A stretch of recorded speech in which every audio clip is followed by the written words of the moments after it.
Siempre que realizamos la instalación de un sistema operativo, sea una distro GNU Linux, Microsoft Windows o incluso macOS, lo más común es encontrarnos con una pantalla de opciones donde nos preguntan si queremos cambiar, modificar o crear particiones en nuestro disco. Esta es una opción que tenemos incluso cuando queremos formatear una unidad USB o pendrive, y hasta existen herramientas para gestionar estas particiones. Pero si somos sinceros, en la mayor parte de las ocasiones solemos omitir este paso, como si no fuese una parte importante de la instalación de nuestro sistema operativo. Bienvenidos a Tux Universe. Hoy hablaremos de lo que son las particiones de discos. Pero antes, no olvides darle like al vídeo, compartirlo sin miedo y suscribirte al canal. Las particiones son las divisiones lógicas que damos a cualquier medio de almacenamiento, ya sea un disco mecánico, un disco sólido o una llave USB. Y son utilizadas para organizar y gestionar de la mejor manera el espacio en estos medios. Con esto lo que quiero decir es que físicamente la capacidad de una unidad de almacenamiento puede ser dividida en espacios lógicos.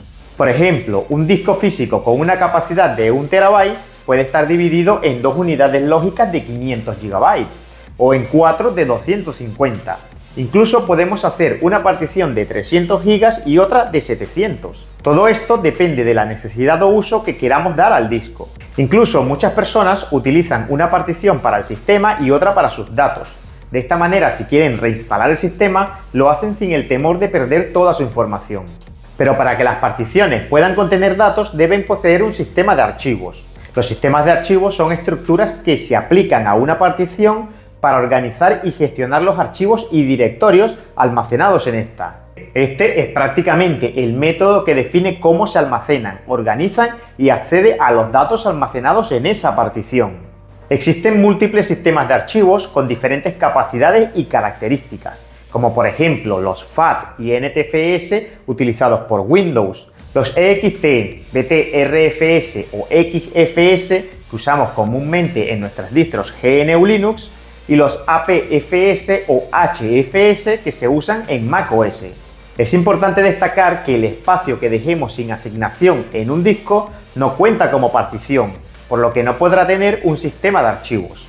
Con esto me refiero a que si tenemos un disco, eliminamos la partición y luego no asignamos ese espacio a una nueva partición, ese espacio se queda allí sin poder ser utilizado.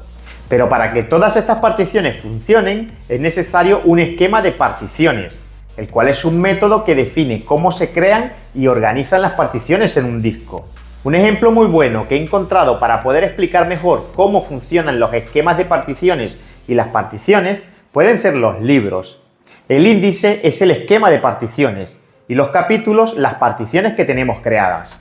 Como esquemas de particiones existen MBR y GPT. Este GPT no tiene nada que ver con ChatGPT. El MBR, Master Boot Record, es un esquema de particionamiento de discos ampliamente utilizados en sistemas BIOS. Es el estándar más antiguo, data de la década de los 80 y tiene limitaciones en cuanto al tamaño de las particiones y el número máximo de particiones que podemos tener por disco. Entre sus características principales podríamos tener las siguientes. El tamaño máximo del disco puede ser de hasta 2 TB. Soporta hasta 4 particiones primarias o 3 particiones primarias y una partición extendida, la cual puede contener múltiples particiones lógicas. Su estructura consiste en un sector de arranque de 512 bytes en el cual contiene el código de arranque y la tabla de las particiones. Es ampliamente compatible con sistemas operativos y herramientas de gestión de discos. Puede ser utilizado aún en muchos sistemas heredados y en algunos sistemas modernos que utilizan BIOS en lugar de UEFI. Pero antes de elegir este esquema de particiones, recordemos lo que opina AKL de este. Con MBR no quiero nada, eso es muy antiguo. Luego tenemos a GPT, Git Partition Table. Este es el estándar de particionamiento de discos más moderno y flexible, el cual fue diseñado para reemplazar a MBR. Utiliza identificadores únicos globales para identificar las particiones y tiene mejoras significativas sobre MBR. Entre sus principales características tenemos las siguientes. El tamaño máximo del disco puede ser de hasta 9.4 zettabytes, prácticamente ilimitado. No sé si exista algo con esa capacidad. Soporta hasta un máximo de 128 particiones primarias, las cuales pueden ser aún más si utilizamos la tabla de particiones secundaria. Ofrece una resistencia a la corrupción de datos, ya que usa copias redundantes de la tabla de particiones para ofrecer una mayor seguridad contra la corrupción de los datos. Como compatibilidad, esta requiere sistemas BIOS que admitan la interfaz EFI o sistemas UEFI. Se usa comúnmente en sistemas modernos con UEFI, incluyendo la mayoría de ordenadores y servidores actuales, además de que es ideal para sistemas que necesitan manejar grandes volúmenes de datos y particiones.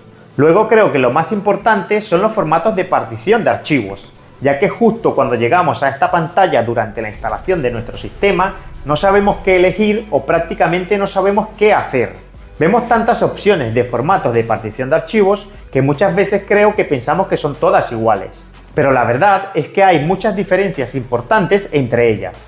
En este vídeo os hablaré de las opciones que nos encontramos al instalar OpenSUSE, que ya he recibido mensajes de personas indicándome que no es SUSE y que es SUSE. Y esto es algo que ya comenté en este vídeo. Pero para no haceros ir a verlo, os comparto este trozo de un vídeo de la web de SUSE que me parece genial. It's SUSE, say SUSE, I have an Appaloosa. I know that isn't pertinent, but not much rhymes with SUSE. Oh, SUSE, say SUSE, my lovely little SUSE. I'm going green, know what I mean. I hope by now that you have seen it's not as tricky as it seems. We just prefer you say SUSE.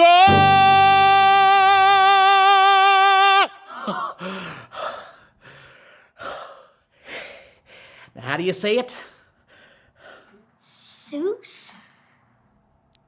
Espero que con el vídeo ya quede más claro por qué se pronuncia SUSE. Hablemos ahora de los formatos de partición de archivo. Durante la instalación de OpenSUSE nos encontraremos con los siguientes. El ext2, Second Extended File System, el cual es un sistema de archivos estándar en Linux creado en 1993. Fue diseñado como una extensión del sistema de archivos original de Unix. Este es conocido por ser robusto y eficiente, aunque carece de journaling. El journaling es una técnica de registro encargada de guardar un diario de las operaciones que se van a realizar en el sistema de archivos antes de que realmente se lleven a cabo. Su función es garantizar la consistencia de un sistema de archivos, evitando la corrupción de los datos. ext2, al no tener journaling, no registra los cambios de manera segura, algo que sin duda es una desventaja. Este formato utiliza estructuras de datos como bloques y nodos I para organizar archivos y directorios. El tamaño máximo de archivo puede ser de hasta 2 TB y de 4 para la partición. Se utiliza comúnmente en sistemas embebidos y en aplicaciones donde la velocidad tiene prioridad sobre la integridad de los datos, como en algunos dispositivos de almacenamiento USB. Es importante destacar que al no tener journaling tiene ciertas ventajas como la velocidad. Este puede ser más rápido en ciertos casos de uso, especialmente en operaciones de escritura. Genera menor desgaste en dispositivos flash. Al no tener journaling, reduce las escrituras adicionales, lo que es beneficioso para la vida útil de estos dispositivos. El ext3 es la evolución del ext2, introducida en 2001. Su característica más destacada es la inclusión del journaling, el cual permite mejorar la integridad de los datos y una rápida recuperación tras fallos del sistema. Mantiene compatibilidad con ext2, permitiéndonos realizar actualizaciones de manera fácil y sin necesidad de formatear la partición. Soporta tamaños máximos de archivos de hasta 2 TB y volúmenes de hasta 32 TB. La inclusión del journaling puede generar una desventaja al añadir un overhead que puede afectar el rendimiento, pero ext3 ofrece un buen equilibrio entre seguridad de datos y desempeño, lo que le hace ideal para servidores y sistemas de escritorio donde la integridad de los datos es crítica. Luego tenemos el ext4, introducido en 2008 como la evolución del ext3. Su objetivo era el de superar las limitaciones de sus predecesores y ofrecer mejoras en rendimiento, escalabilidad y funcionalidades. ext4 es el sistema de archivos que utilizamos por defecto en muchas distribuciones modernas de GNU Linux. Soporta archivos de hasta 16 TB y volúmenes de hasta 1 EB, utilizando técnicas avanzadas como la alocación de extents y el delayed allocation para reducir la fragmentación. Incluye mejoras en el journaling y soporte para defragmentación online, ofreciendo un rendimiento superior y mayor integridad de los datos. ext4 es ideal para servidores, centros de datos y usuarios avanzados con grandes necesidades de almacenamiento. Hablemos de XFS. Este es un sistema de archivos de alto rendimiento desarrollado por Silicon Graphics en 1994 y portado a Linux. Es conocido por su capacidad para manejar grandes volúmenes de datos y archivos de gran tamaño. Implementa journaling y tiene soporte para sistemas de archivos y archivos de hasta 8 exabytes, además de ser altamente escalable y eficiente. Utiliza técnicas avanzadas como la asignación basada en extents y la asignación diferida para reducir la fragmentación y mejorar el rendimiento.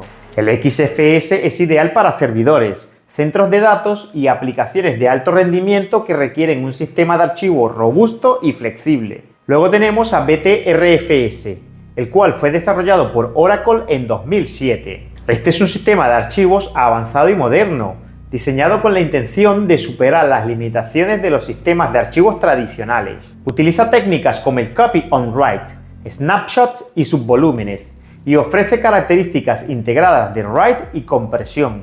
El método Copy on Write significa que los datos modificados no se sobreescriben, sino que se escriben en una nueva ubicación, lo que le ayuda a mejorar la integridad de los datos y permite la implementación eficiente de snapshots. BTRFS es ideal para servidores, almacenamientos en red y usuarios avanzados que buscan un sistema de archivos robusto. Por último tenemos lo que son las particiones de intercambio o swap. Esta es una sección del disco que actúa como una extensión de la memoria RAM y permite al sistema operativo manejar más datos de lo que la memoria RAM puede contener. Mejora la estabilidad del sistema, soporta la multitarea y permite la hibernación del sistema. Y aunque su acceso es más lento que la RAM y puede llevar a un mayor desgaste del disco, la considero esencial en sistemas con memoria limitada o en entornos donde requiere gestionar grandes cargas de trabajo. La configuración adecuada de la partición de intercambio puede optimizar el rendimiento y la funcionalidad del sistema.